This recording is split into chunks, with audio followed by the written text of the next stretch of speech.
મિત્રો થોડા સમય પહેલા ગોપાલ ઇટાલિયા જે છે હવે ચૂંટણી જીતી ગયા હતા અને તેમાં હવે એમને વિવાદ વચ્ચે ગમન સાંથલ અને ગોપાલ ઇટાલિયા વચ્ચે વિવાદ થયો છે ને એની સાથે જ ગોપાલ ઇટાલિયાએ પાટીલને પણ અહીંયા મોરે મોરાની જે છે ચેલેન્જ ખુલ્લી ધમકી પણ આપી છે।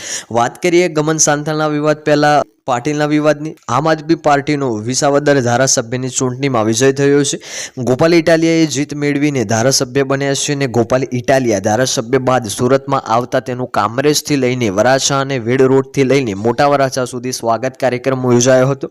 ત્યારે સરથાણા કોમ્યુનિટી હોલમાં સભા અને સ્વાગત કાર્યક્રમ યોજાયો હતો, જેમાં ગોપાલ ઇટાલિયાએ ભાજપ સરકાર પર આકરા પ્રવાહો કર્યા હતા।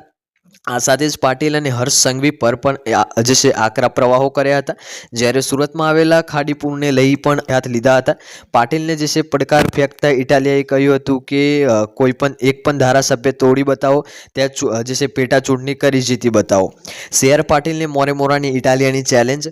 ગોપાલ ઇટાલિયાએ જે છે પોતાના ભાષણમાં પાટીલ પર આક્ષેપ કરતા કહ્યું કે CR પાટીલ હંમેશા ઉપાડો લઈને નીકળી જાય છે ને ક્યારેક ધારાસભ્ય તોડું, પરંતુ હવે મારી CR પાટીલને મોરે મોરાની ખુલ્લી ચેલેન્જ છે કે હવે ગુજરાતમાં એક પણ ધારાસભ્ય જે છે તોડીને બતાવો અને પછી ત્યાં ચૂંટણી કરાવો, પછી જુઓ શું પરિણામ આવે છે। આ લોકોએ ગુંડાગર્દીની તમામ હદો વટાવી દીધી છે અને જે છે રાજનીતિ તળિયે બેસાડી દીધી છે। ગાંધી અને સરદાર ગુજરાતનું નામ આખા ગુજરાતમાં રોશન કર્યું છે। એ જ ગાંધી અને સરદારના ગુજરાતમાં આજે બુટલેગરોના હાથમાં સત્તા આવી ગઈ છે। એ વાતનું મને ખૂબ જ દુઃખ છે। ગાંધીનું જે છે ગુજરાત બુટલેગરો હાથમાં ન હોવું જોઈએ, પરંતુ કોઈ લડે કે ના લડે અને કોઈ બોલે કે ના બોલે, પરંતુ ગોપાલ ઇટાલિયાને આમ આદમી પાર્ટી લડશે, બોલશે અને બુટલેગરોને હટાવી જનતાનું શાસન ગુજરાતમાં સ્થાપિત કરશે એવું ગોપાલ ઇટાલિયાએ કહ્યું હતું।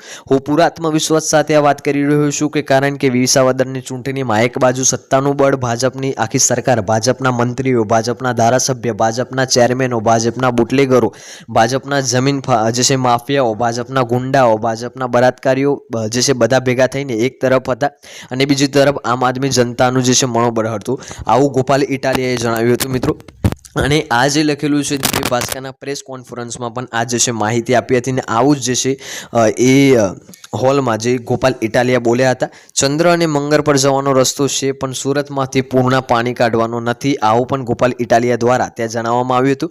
હાલ સુરતમાં ખાડીપુર દ્વારા જે છે ખાડીપુરમાં આવ્યું છે, વિચારો કરો કે જે છે આજે ચંદ્ર ઉપર અને મંગળ ઉપર જવાનો રસ્તો છે, પરંતુ સુરતમાંથી પૂરના પાણી કાઢવાનો રસ્તો નથી। આજના શાસકો, લાયકાત વગરના શાસકો છે ને આ લોકોને કોને બેસાડે છે તેવો સવાલ પણ અહીંયા ગોપાલ ઇટાલિયા દ્વારા કરવામાં આવ્યો હતો।